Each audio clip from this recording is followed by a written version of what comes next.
Hey, Tony Gas is here. Now, I know sometimes some of y'all wonder how I shoot these videos and how I get so many of these videos, but it really comes from y'all questions and what y'all put in the comments and things of that nature, what's being sent in.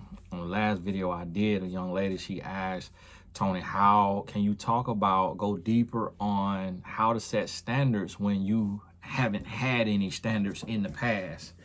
And want you to think about this and realize that this is personal to each person, and you can connect this overall to like an overarching goal, or you could connect it to your personal experience.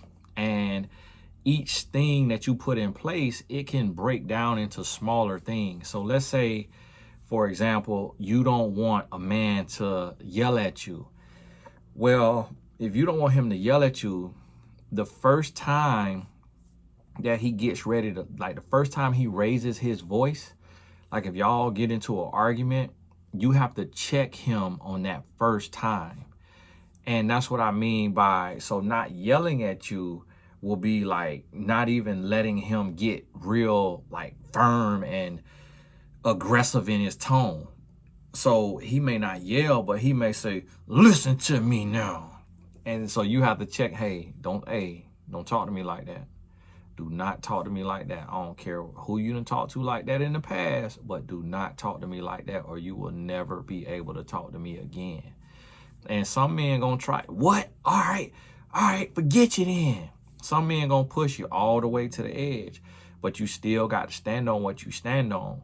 So one of the things, what I say, I'm gonna tell you now, it's a few things, and we'll go backwards. We'll go backwards.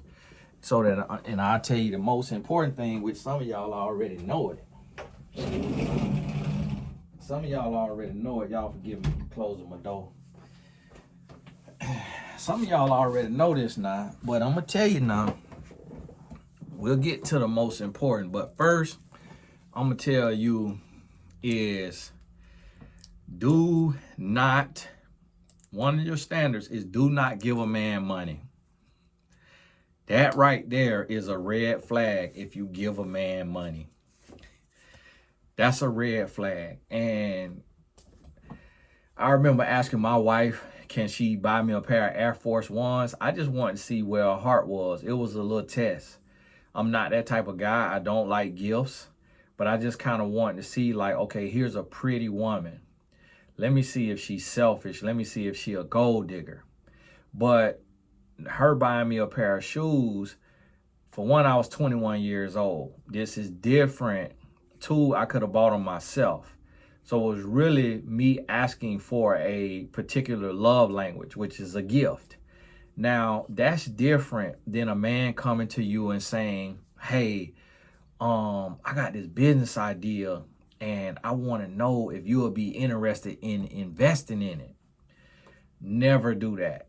Never. If this is not your husband, and you can't tell a man that you would invest if y'all was married, because some men don't care enough about themselves. They don't care enough about a divorce record. They don't care enough about a divorce. Like, it's a lot of us, especially men who come from a struggle. You could buy us. You could buy us. Last night, my son gave me an idea. He was like, because I met a couple of pro soccer players that's been pretty helpful in giving advice for him. And one plays in the American Pro League and one plays in the European Pro League. And both of them have been very helpful, and they follow me on Instagram. So my son had me go through my following on Instagram letter by letter. So last night I hit A, and I went through all the people with an A in their name who had a verified account and followed them back.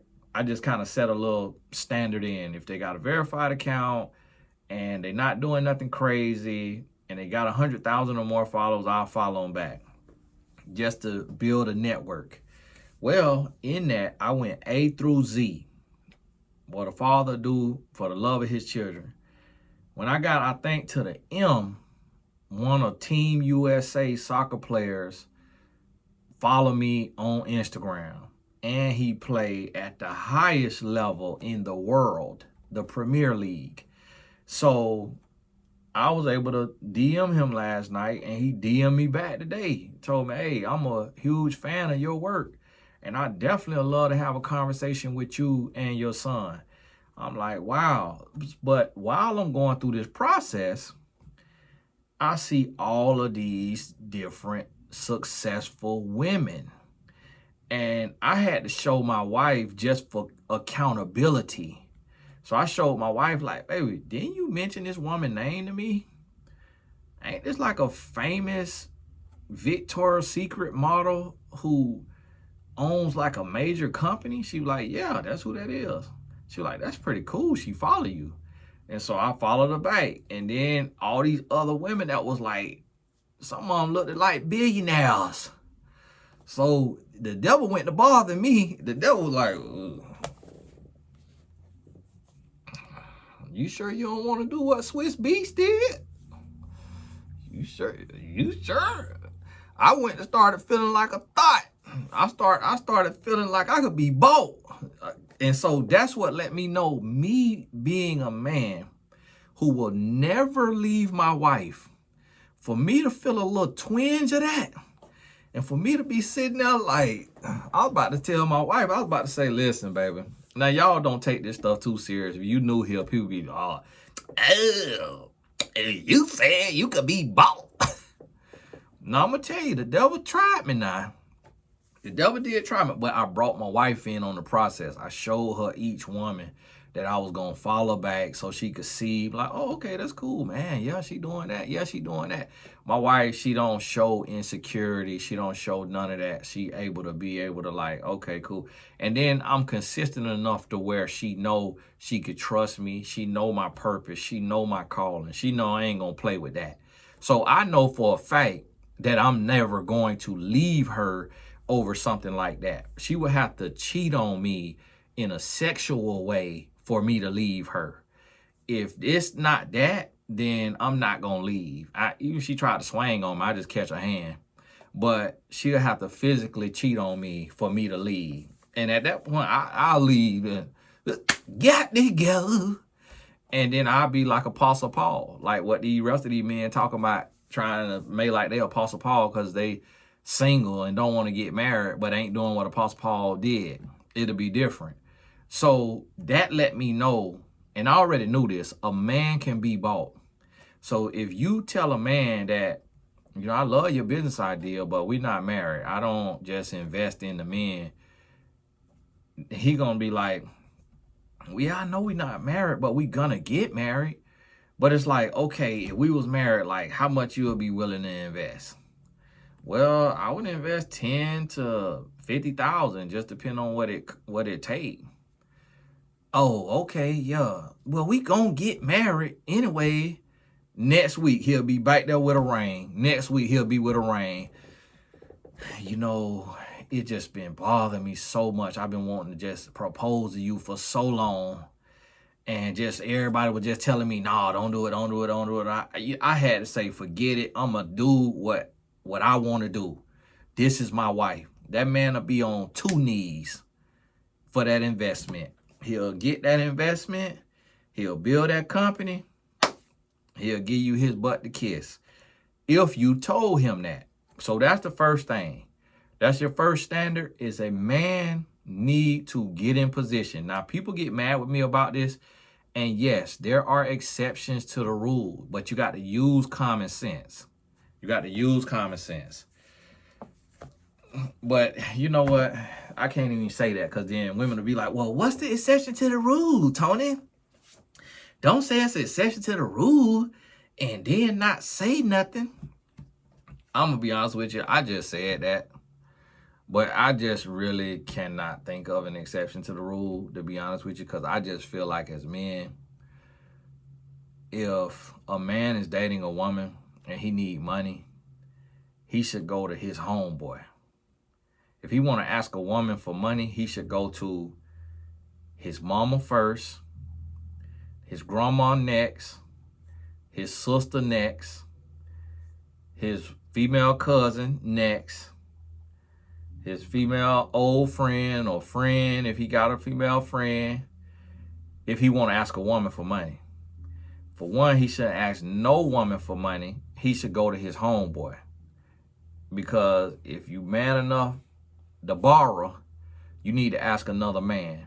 Because a woman should never be carrying or taking care of a man. And that offend a lot of guys when I say that, oh, everybody fall on hard times. Well, you better get on soft times. You better, everybody falling. Yeah, it's temp work out here. McDonald's hiring, Walmart hiring. Get out here and get it. Go get it.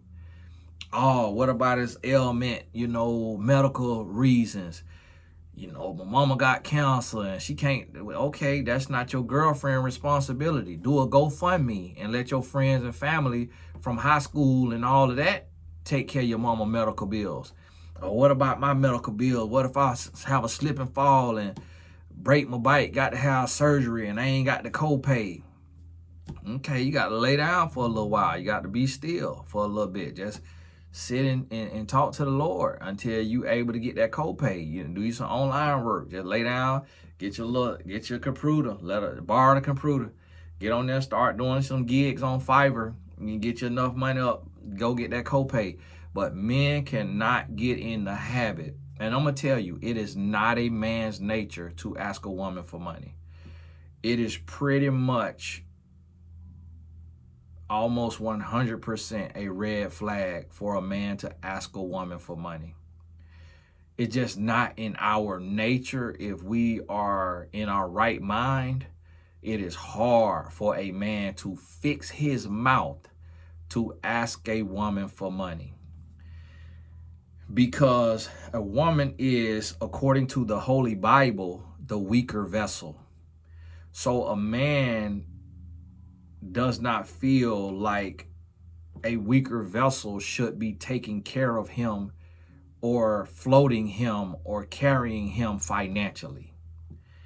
Also, if a man needs money and he's working, it means that he's not a good steward over his money. It means that he's been spending how he want to spend. And like the quote says, we buy what we want and beg for what we need.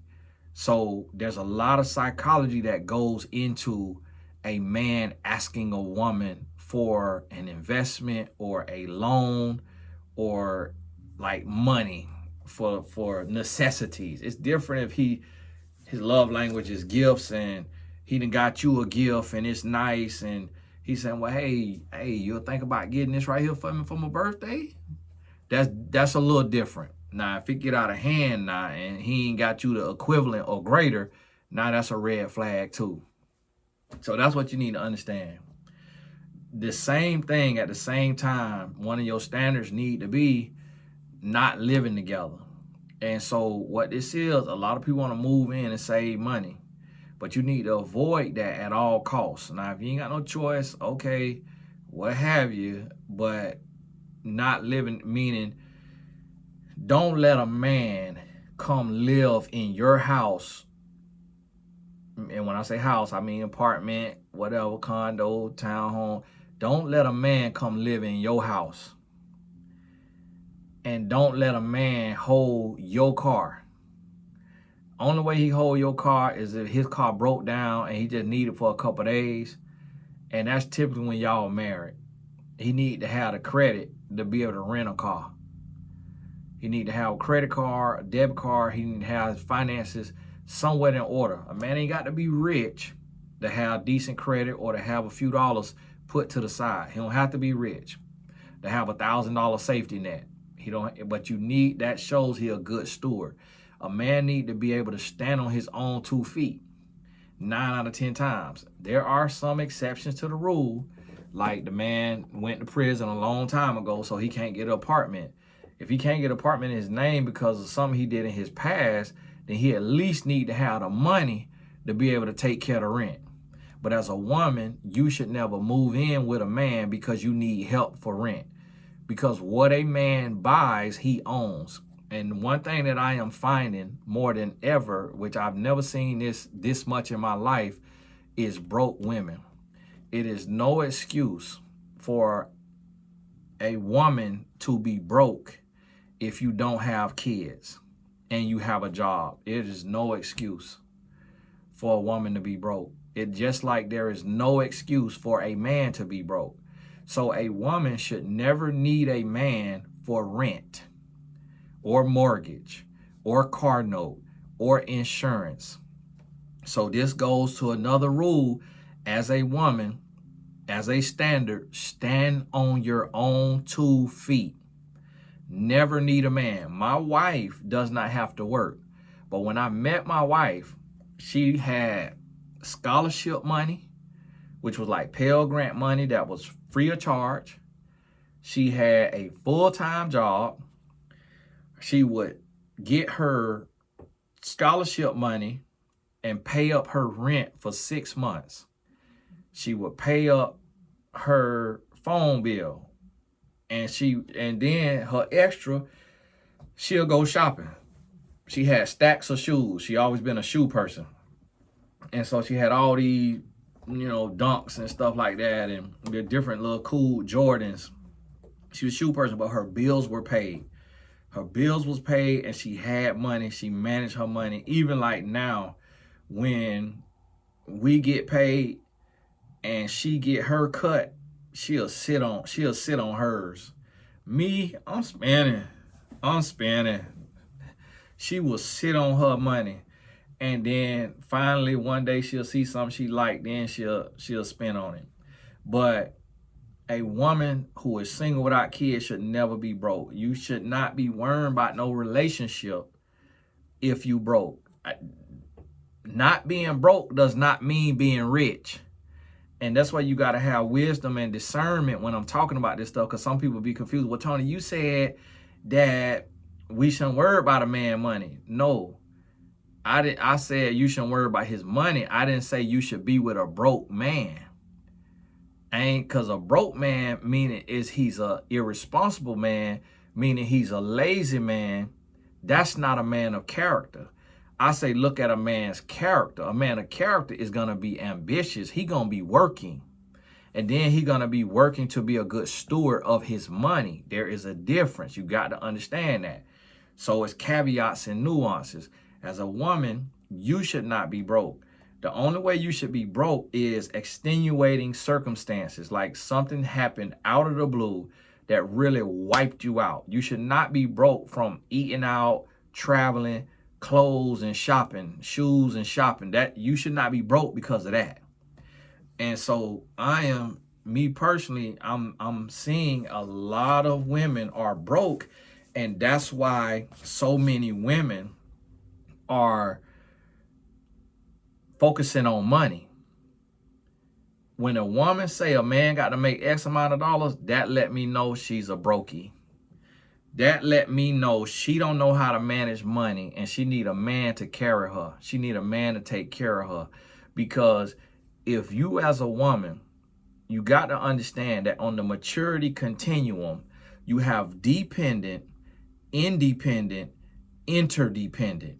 When you meet a new man, you can't count his money and count his pockets. You need to be able to have enough money to where if you go and get pregnant by this man and y'all don't work out, you got the savings to sit yourself down, because you got to have you. You can't depend on another human being, because you could get with a man of character and he could die. And he could die and have not had life insurance, or he could die and you not his wife. But you done put the cart before the horse and you was fornicating. So now you got a baby by this man. And now you out of luck. So that's what you got to think about too now. What you got to look at. And so what I want you to be mindful of is you're going to have to take and think about this and get to a point to where you say, okay, am I doing what I'm supposed to do? Am I getting in position? Am I spending everything I earn, or am I putting up and saving? So that's another thing. Another rule, never depend on a man's money. Have your own money. When you depend on his money, is when y'all become one. Y'all are married, and now you are one. You are his wife. Now his money is your money. And he has shown you that he's a man of character and consistency, and you can trust him at his word, and you know he has your best interest at heart. If that's not the case, then you need to have your own money. Now, another rule is do not, and this is the biggest rule right here now, this bigger, more important than money, is do not sleep with a man before marriage. Now, that's the ultimate goal. Is it realistic? No, it's not realistic. I will admit that it's not realistic because we are nasty. Because we are nasty, because we done been turned over to a filthy, lucre mind most of the time, that's why it's not realistic. Is it possible? Yes. Realistic and what's possible is two different things. It's not realistic, but that need to be your goal. If you fall short, that's between you and God. You got to fall on your face and ask for forgiveness. But your goal first need to be, and let's say you don't want to wait till marriage, and you're gonna just willingly sin, then you at least need to make a man wait 6 months. Because for a man, the goal of conquering a woman means sleeping with her. Conquering a woman means doing something sexual with her. So this could be oral sex, it could be intercourse, it could be fingers. That is a win for a man. And a lot of women do not understand that, because a woman say, well, what's between my legs is not my greatest possession. It's not my prized possession. It's not who I am. That is who you are to a man. Until he get to know you and he fall in love with who you are as a person, you are nothing more than a vagina. And if you're going to use your mouth, then you ain't nothing more than a mouth hole. Until a man falls in love with you, you are nothing more than a hole to him. And whatever hole that you're willing to lend him, he will use it. So this is why I try to tell women, casual sex should not be on the menu. Sex inside of 6 months should not be on the menu. Women who's serious and devout about God, sex shouldn't be on the menu, period. If you are horny, then you need emotional regulation. You need therapy. You need prayer. You need consecration. So don't say, oh, well, I want to do it. That's why I'm doing it. Because Tony, you said don't have sex with a man before I want to. Well, I want to on the first night, or I want to in the first month. You're loose. You is a loose booty, and you need therapy. And this is the truth that we don't tell ourselves when we are whores. And I used to be a whore. And in the real sense of the word, not the curse word, you have to stop being a HO and excusing it as sexual appetite or sexually free. You're nasty. Accept the truth and know that you nasty, and get the help and the prayer and the reading of the Bible and the therapy and the coaching that you need, and close your legs, close your mouth, close your hand, open your eyes, open your ears, see and hear. That's what you need when you get to know a man. What you see and what you hear. That's what you need to build with a man. And I'm telling you, I don't care if this man has slept with 1 million women. He could wait until marriage. I don't care if he been abstinent for 6 months and he don't want to be, what y'all call an incel, involuntary celibacy. I don't care if that's the case. He could wait till marriage. We all can. We just don't want to admit it. We don't want to talk about it. So that need to be one of your biggest rules. So what you need to think about, and I want you to spin off on this because I can't go through all the rules, but this the main keys, is making sure you're not living off a man. Make sure a man ain't living off you. Make sure you're not giving a man money. That's different than buying a gift. When y'all exchanging gifts for birthdays and holidays, make sure you're not giving a man money, and make sure you're not giving a man no sexual favors. No sexual favors. And anytime you want to do sexual favors or sex outside of marriage, just know that you are in sin. And God does not bless sin. He forgives sin. He does not bless sin. The promotion you want, the blessings you want, the advancement you want, that's not from God. If you are in sex sin, that's not from God. It may be at the hand of your hard work, because that's a universal law. You work hard, you're going to reap a benefit from hard work. But the favor of God is sweatless, it's effortless, it's on top of what you do. The favor of God is above and beyond blessings. It's stuff you can't even fathom. It's stuff you don't even really understand. That's when God in the midst. You could produce stuff and make stuff happen on your own. Look, P. Diddy rich. That's all by himself. God ain't got nothing to do with his wealth. And people who live like that, and people who out there in the world, God ain't got nothing to do with their success. That is universal law. If you work, you gonna eat. If you cheat, you might eat. Not for long, not forever. If you scam, you gonna eat. Not forever. That's universal law. So understand, when you in sin, and this the thing, living with somebody, because y'all in an expensive city like New York City, Los Angeles, if you living with a man and y'all not having sex, then you not in sin. That's y'all are roommates. And there's co-ed roommates in college.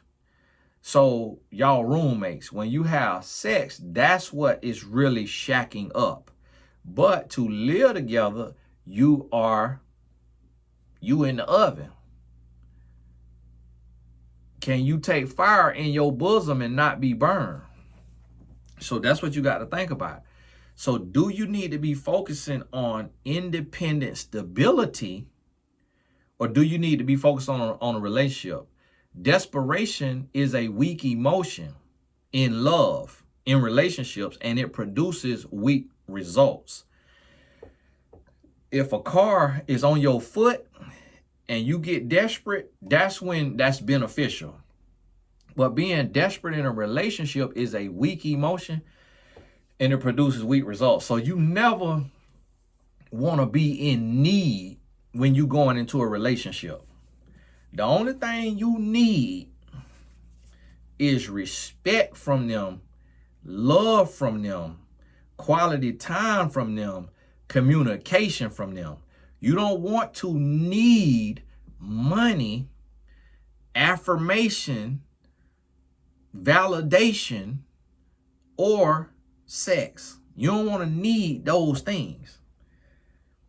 You need to be self-sufficient, you and God, so that a partner is a complement, not a completion. Your partner should complement you, not complete you. Because anybody who completes you can deplete you. That's what you have to realize and understand. Now, what you hear me say on these videos comes from me. This comes from me being in the trenches, me doing the work, me being out here. When you hear somebody repeat something I have said, I ain't get it from them. I got it from the Holy Spirit. So that's what you got to realize and understand. What I'm giving you, this Holy Spirit led. This ain't about no games. This ain't about no gimmicks. This is about building on a healthy, firm foundation. Why? Because I made all the mistakes. Paul could only be Paul because he was Saul. That's what you got to realize and understand.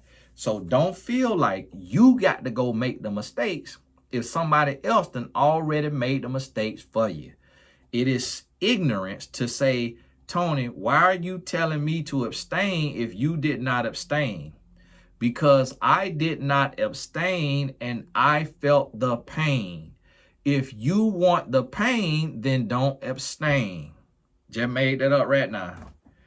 That's how the Holy Spirit works. If you want the pain, then don't abstain. But if you want change, then you need to abstain, because you done been dropping it like it's hot and busting it wide open. And where has that gotten you? So now you need to change if you want to get something different. It's not going to hurt you. And guess what? Love, marriage, it's about longevity. It's about sacrifice. So if you meet somebody and they won't sacrifice their fleshly desires for you, y'all marriage wouldn't last anyways. Well, what if I meet somebody and they perfect in every area, but the one area is they won't wait for sex?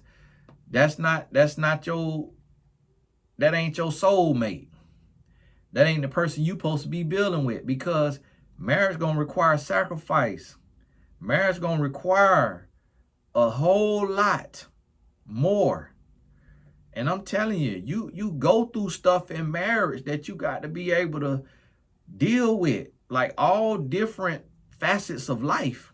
It's a lot of different aspects of marriage that you got to go through that a lot of people do not understand. What I mean is, you could get married and get into a fight with your mother-in-law, and you got to live the rest of your marriage after having to put hands on your mother-in-law. You could get married and your spouse, friend, sexually assault you, and you got to work through that. It's a lot that go on in a marriage that's going to take fortitude. It's going to take emotional intelligence. It's going to take sacrifice and commitment, because it's the stuff outside of your marriage that happened to you too. People gossiping, people jealous, people backbiting. When you get married, you taking someone from their loved ones.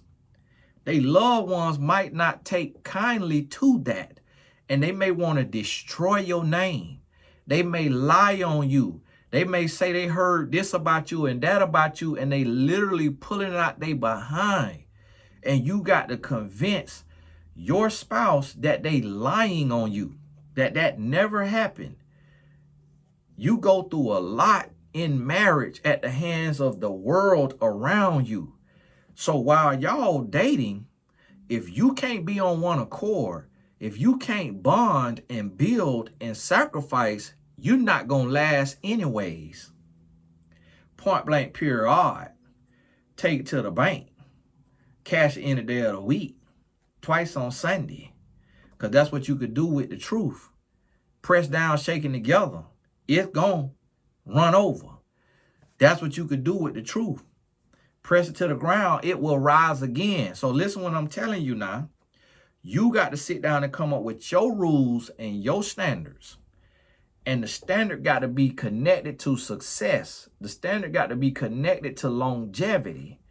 And the standard got to make sense. So if you come and a person ain't did nothing to know you, but yet you giving them parts of you and things from you that ought to be given once you have built with a person, like your hard-earned money, your sacred body, your temple, your living abode, your humble abode, you let somebody move in, you gonna let a stranger move in off the street? Then you shouldn't let nobody you been dating 3 months move in. 6 months, a year. You shouldn't be moving in just because y'all wanna save money. You don't know them yet. So see, you got to sit down and come up with, just throw stuff against the wall and see what stick. Come up with the standards that you think make sense, and then sit down and evaluate it front, back, top, bottom, left, right, godly, every kind of way you could think of. Evaluate it and see, does this make sense? Is this a standard or is this a preference? And then go ahead. And now, and if you need to talk to me about it, some things are special. Go to mymentor.life. My mentor, you know how to spell, MYMENTOR.life, LIFE. Click on hire a coach. You'll see me right there, the second coach on the site. Find your time. I think it's booked into January or February right now. Find your time, book it, fill out the form, and we'll talk about it. We'll talk about it. We'll work through it. But listen to me. These things, what I'm telling you, you want success, is non-negotiable. And I'm going to tell you one thing about success. It don't happen overnight. What I told you, like, I didn't know how to look for a wife, but I was looking for a wife. It took me over 100 women to meet my wife. I wish I ain't have to go that far. I wish she would have been the first woman I met. I wish. That ain't how life worked, though. Same thing with anything in life. How many applications you put in right now and to no response or get denied? You might put in 100 applications to get that one job. Finding a literary agent as an author, you get 100 no's from agents before you get that one yes. Nothing worth having come easy. So if you got to go on 50 dates and you got 50 first dates, don't just go through the 51st date just to go through the 51st date. Write a book about it. Let it make you $1 million now. Let it make you $1 million now.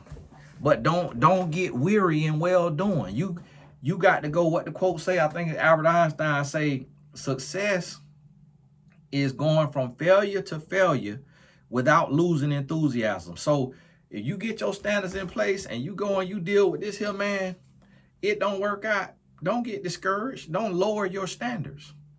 You go to the next man, you stand on the same standards. What's the root word of standards? Of standard? Stand. Stand. Stand on your standards. And don't change your standards because somebody don't want to adhere to respect your standards. If they don't respect your standard, to the curb. Hasta luego. Hasta la vista. And I won't be back. Point blank period. Hey, this is Tony Gaskin. God bless you. Got a coaching call here coming on up. God bless you. We'll be into coming over there to where I'm gonna be at. Manchester, England. I don't know how far that is from London. But y'all send me some recommendations over there. And if one of y'all living right and got your life right, I might need one of y'all for some citizenship over there in case my son got to come over there and play. I might need to. No, I ain't gonna be able to do that. I'm about to say I might need to get a divorce and then get married over there in the UK to get some citizenship, but that just ain't gonna that ain't gonna work. That ain't gonna work. But might need one of y'all to adopt my son if they won't give me no EU passport. But y'all, one of y'all over there, send me an email and you do some research for me. If you could help me out doing some research and see how I got to get me a passport over there, if I need to move a company over there, start a company over there or something like that, to get my old work visa or some passport in case I have to move over there. If my son gonna be playing over there, I might have to move over there. We might have to move over there, all of us. But it just depends on what my wife want to do. If she don't want to move over there and we just gonna be over there for a year or two, we might be long distance. So again, you see what I'm trying to tell you? You see what I'm trying to tell you? My son ministry is soccer. He's a Christian. He don't curse. He live for the Lord. When he get on, God gonna get the glory. So when God getting the glory, if he want to go play in Europe as his father, I got to sacrifice and help him achieve his dream. So guess what that mean?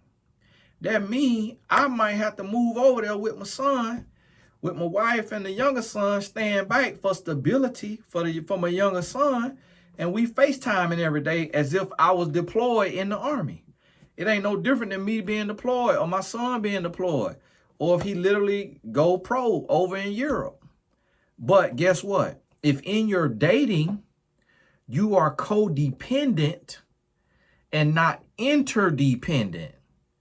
See, codependent is a deviation. You have dependent when you're a child and your parent take care of you.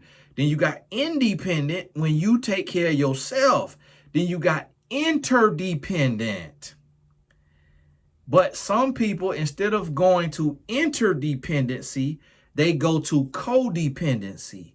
And this codependency is toxic.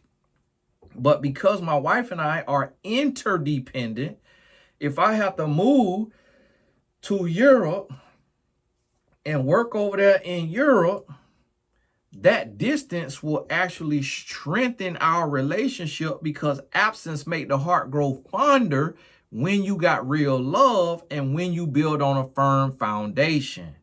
So then, because she independent and I'm independent and together we are interdependent, I could go over to Europe and take over and become the #1 life coach in Europe, have me a nice, beautiful office, podcasting space, and my wife could be back home and be missing me, but falling in love with me all over again, and me doing the same thing with her, because now we got that separation, got that distance. See, when you unhealthy, when you unhealed, when you are a dependent or you codependent, you can't even fathom that. But then you won't even process it if you was married and your person got deployed. If you was married and the person got a contract over in this other country to make millions of dollars, you wouldn't even process it the same way, because of those circumstances already set up for your mental.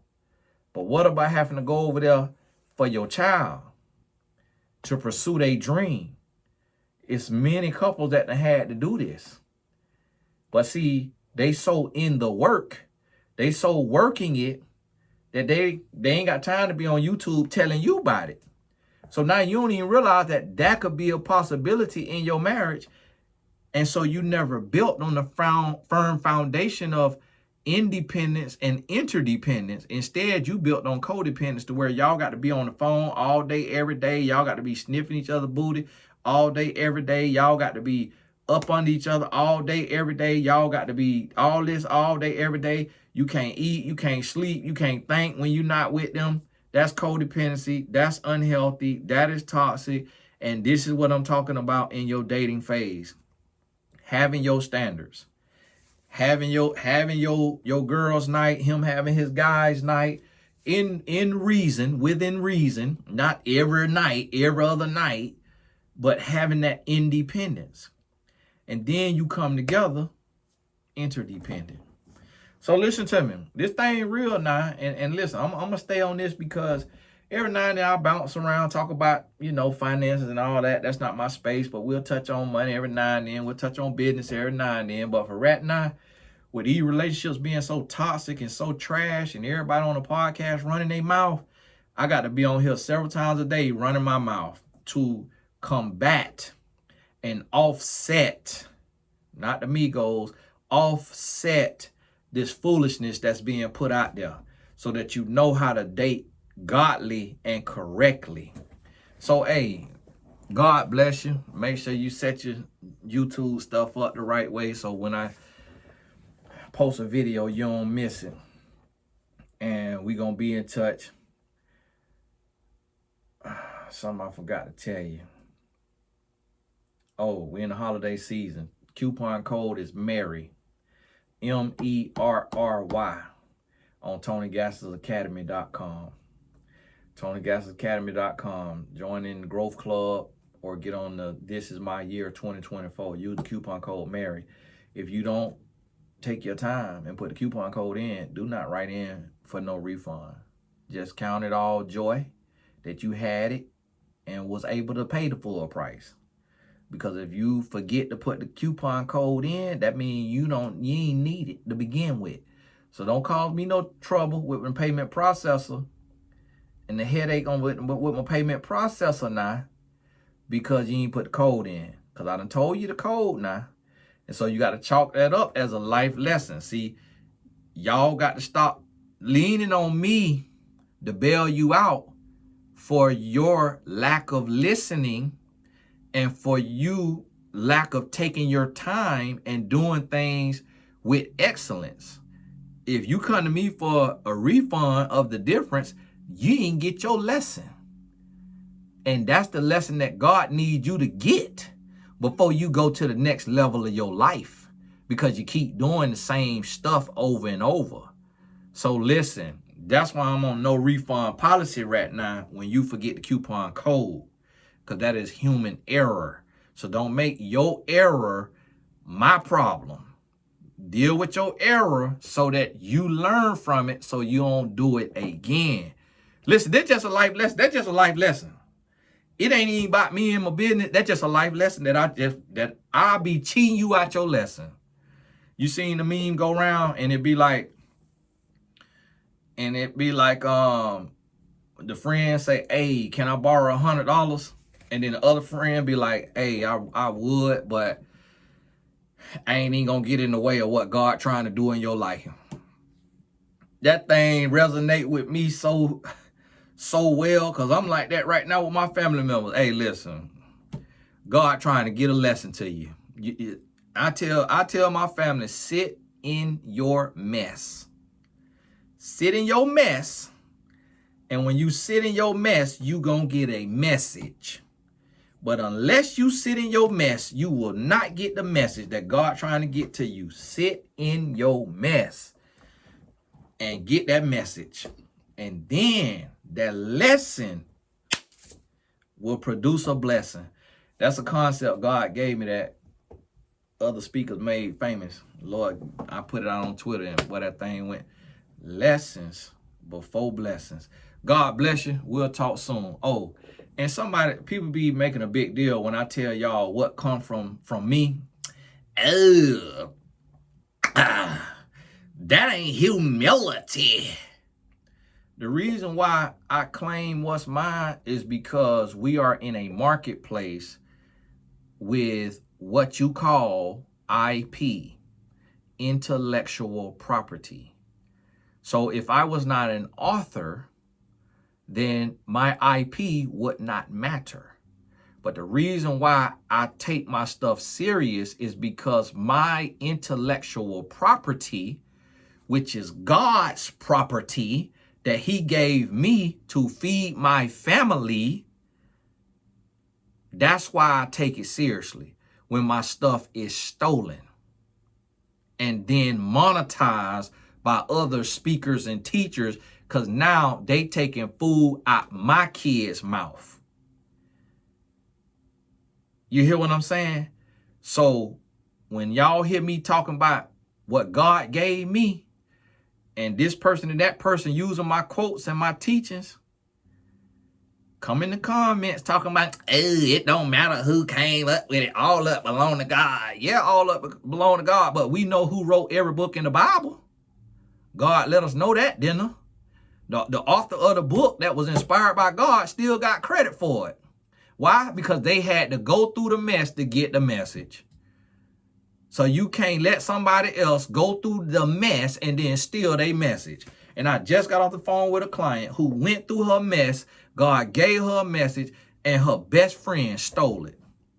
Her best friend stole it and ran off into the sunset, started a company, did all this, did all that. And that's happening every day. And that crushed my client. But guess what? God then gave us something else. Woo! Woo! And when I tell you what God gave her, woo! I ain't even gonna tell you. But what God gave her, it's finna set the captives free. You hear me? And what God gave her, the domain was available. The Instagram was available. The Twitter was available. The TikTok was available. That's how we know it's from God. You hear what I'm telling you? You hear what I'm telling you? So that's why I'm serious about what God give me. Because he gave it to me because he could trust me with the message. So what's happening today is people is living in their sin and they is bird watching me knowing that I'm living in righteousness. And then what God give me that I share to a few thousand, they steal it. And because the devil done gave them a platform of millions, they give it to millions. So now the millions think that God gave it to them because they playing with the name of God. When God gave it to me, but because God has not elevated me to millions, because he's still working on me. He's still dealing with me. See, people say, oh, Tony, you should have millions of subscribers. You should have, that's not how God works. That's how Satan works. God don't rush the process. Why you think these other relationship coaches got more YouTube subscribers than me, more Instagram followers than me? Because Satan gave them the platform. God do not give you no millions and millions of people overnight. God don't do that because he know that we human. And we got to be pruned. We got to be tried by the fire. We got to go through. He got to make sure that we ready for the mission, for the message, for the elevation, because it's hard to breathe at the top. See, God know. And I seen that last night and I said to my wife, I say, this is why the single relationship coaches are still single. Because when they go to their followers and they see millionaire women, they see supermodels, they see so many women, they are at a loss for words and they don't know what to do. Because as soon as you think this woman is the one, you see another woman who even better. And me and my wife were talking about this. I say, this is what it is. I say, but you know what though? God, that's why God called me. Because he knows that I done already been out there and done all the foolishness. He knows I could be trusted. He knows I'm not finna be trying to sleep with none of these women. I'm not finna be trying to holler at none of these women. None of them. You hear me? That's what God knows. But see, the devil, he'll take and give the whole world, get a mountaintop, give everything to somebody he gonna take to the top, and then he gonna let them use the name of God, and then he gonna expose them to try to bring shame to the name of God. Because guess what? When the devil give a platform to somebody who is not living for God behind closed doors, when they fall, guess what millions of people say? See there? You can't trust those Christians. See there? I told you about those pastors. I told you. I told you can't trust them Christians. I told you. That's the devil goal. That's why God moved his. God moved his slower. That's why the people who message really ain't got no substance. That's why they have to copy me verbatim. Because what Satan does is emulates Christ. Satan emulates the Holy Spirit. That's why I'm being copied. That's why my message is being utilized verbatim on these podcasts and on people posts because they don't have a relationship with God. Because see, when God using you, he gonna give you a rhema word that's your word in your dialect. God not gonna give an English speaker a word in French. God not gonna give a southerner a phrase in a northerner's colloquialism. That's how I know me when I see it, because I am Southern with a dialect and I write a certain way, I talk a certain way. So when somebody use my quote, even if I wrote it 10 years ago, I know what's mine when I see it, because God gave it to me from what he made of me. And listen to me, Satan, you not gonna shut me up and make me feel shame by claiming the message and standing on the word that God gave me. Because no, it's not no free for all. And yes, the messenger matters. That's why God used men who had consecrated their life before he could send them with a message. They had to be renewed. That's why Saul was not used. Saul had a run-in with Christ, and then he became Paul. Then he could be used when he had consecrated his spirit. The messenger matters. People keep talking about, hey, don't worry about the message. Just worry about the message. No, the message is null and void if the messenger is not living right. Christ was blameless, and people still didn't want to hear the message. So what would people have thought if they could say, you are a fornicator, you are an idolater, you are a thief, you are a crook and a criminal? Who would Christ have been able to reach if his life was not in order? So how is you taking advice from a fornicating man or woman? They is wallowing in mud. They living in sin. So how can somebody who is in willing sin be a leader, be a influencer? The Bible talks to us about people who are called to lead being above reproach, being blameless, not being given to strong drink, not being in adultery, fornication, idolatry, and willing sin, because God knows that the message will be lost upon the ears of those that are supposed to receive it if the messenger is not right with God. That's why when we see these fornicating pastors in Atlanta and these other cities, everybody who sit up under them is lukewarm Christians. And they in fornication like they pastor. And people who living right and doing the right thing and got their head on right could look at that person and be like, you can't tell me nothing. Until your butt get married, don't tell me nothing. Because I don't believe you living like Paul. Because you ain't got enough oil on you to be living like Paul. I ought to walk by you and feel the Holy Ghost. If you living like Paul, I ought to be able to feel the Holy Ghost through a video. If you living like Paul, don't tell me nothing. I don't want to hear it. I don't want to hear it. Because your life is in a mess. Because you're sinning. Just because man can't see you, God could see you. Come out of that fornication and then open your mouth. Come out that adultery, then open your mouth. Come out that thievery, that scamming, then open your mouth. Come out that backbiting and gossiping, that idolatry, that covetry, envy, then open your mouth.